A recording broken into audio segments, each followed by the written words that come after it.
The Prophet ﷺ, and this is very important, so please stay with me, don't lose the point. The Prophet ﷺ tells us of a man from Banu Israel, authentic hadith, a man killed 99 people. After 99 people, he wanted to change, bro. In our language, so he wanted to pull up, he wanted to make a difference. Allah, I've had enough. So he comes to it's a long story, he goes to a man, he says, look, is there tawbah for me?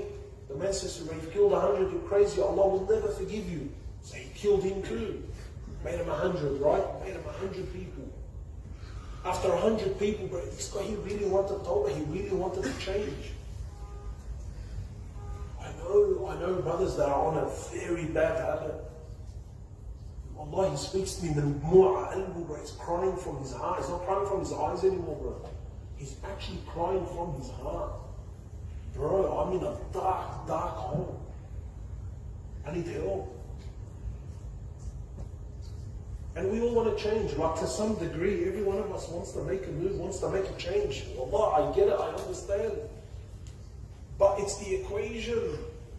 We want Allah's love, but we're not prepared to give it up. We're not. So anyway, the man now kills 100 people, and then now he comes to a scholar. So the people, they sent him to a scholar. When he goes to the alim, he says, look, I've killed 100, can Allah forgive me? What does he say? He says, my brother, who can stand between you and the forgiveness of Allah? Of course Allah can forgive you. You know, we're all amazed but we miss the point of the whole hadith. The man says to him, what? What does the scholar say? He says, Allah can forgive you. But for you to change, and this is it, this is the whole point. My younger brothers, please bro, Allah, I speak to you from my heart. From my heart, I beg you, understand this hadith. We get our deen, we get our lessons of all of life, we get it from Quran and Sunnah.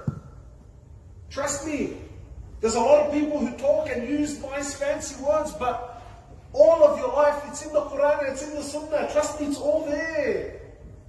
The man really wants to change. He's killed 100. And he's asking the scholar, can Allah forgive me? The scholar says, yes, Allah can forgive you. But, for you to change, you have to leave your town. There's too much evil there. That's our problem. Brother, I really want to change. But Habibi, your mate, he's no good. Brother, we've been mates for 10 years. What do you want me to do?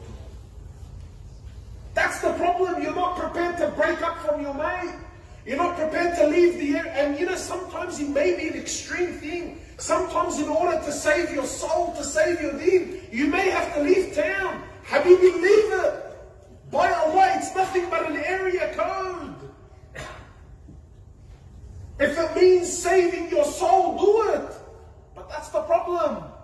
Wallah, I really want to change, but brother, what do you want me to do? This is all I know. I know brothers that are doing haram. Yeah, he's buying and selling haram. He's on haram. But it doesn't, brother, wallah, I know it's haram. And I know that all the income is haram. And I know I'm feeding my kids haram. But if I give it up today, what do I do tomorrow morning? It's all I know.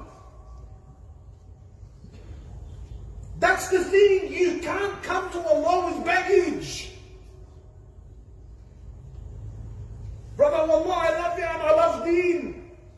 Tell me when the talks are. Wallah, brother, we do talks on Tuesday. I can't do Tuesday, man. Why not? Wallah, brother, we've been playing at Bani for the last 10 years. Wallah, you think it's funny? I genuinely get that from people. Wallah, brother, we have our family, we have our family barbecues on Tuesday, Sheikh. What do you? But brother, like, I don't understand. What do you want? Do you want the whole world and the whole deen and Allah and His Prophet? What? Do you want all this to change a mood to cater for you? Doesn't work that way.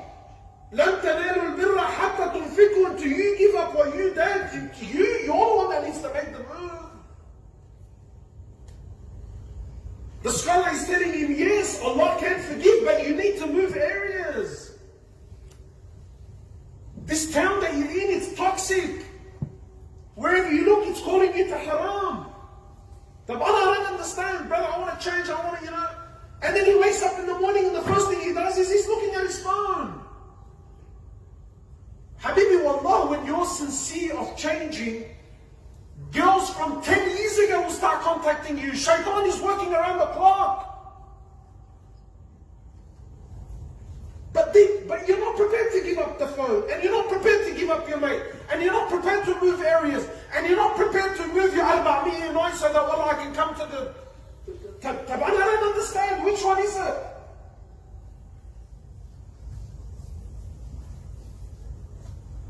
Which one is it?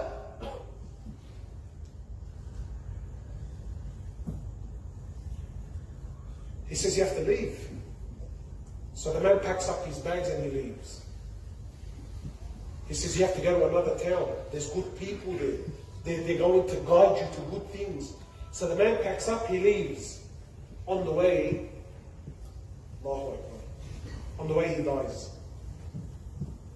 Imagine that. On the way, he dies. So the angels of Rahmah come down and the angels of punishment come down. And there's a dispute between the angels, who's going to take it? The angels of Rahmah said, this man made tawbah. The angels of punishment said, no, he was on the way to tawbah, this man's killed 100 people. Imagine, Allah Azza wa Jal sends down a third angel to be a judge between the two. And says to the angels, measure the distance of the earth.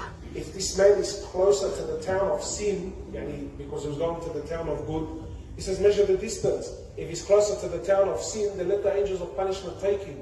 But if he's closer to the town of good, then let the angels of rahmah take him. They measured the earth, and unfortunately for him, guess where he was? He was closer to the town of sin. So Allah Azza wa Jal orders the earth to change its dimensions. Is that normal? Allah orders the earth to change its dimensions until He made him one handstand closer to the town of good. This is a man that didn't pray a single rak'ah, bro. He didn't make a single sajda. All he had was a genuine intention. But it wasn't the intention, it was the fact he packed up. It was the fact he took that road. And that's why, my brothers, if you die on the road of trying to memorize the Quran, Allah will resurrect you as a hafiz of the Quran. If you die on the road to Hajj, Allah will resurrect you in your ihram, saying labbaik Allahumma labbaik, even though you didn't get there. Why? Because you were on the road.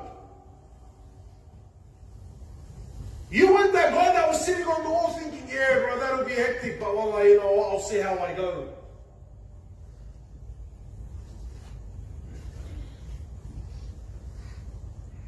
We ask Allah Azza wa Jalla to make us of those who build a relationship with Him. We ask Allah subhanahu wa ta'ala to not take our souls until He's pleased with it. We ask Allah subhanahu wa ta'ala to make us of the people of Jannah.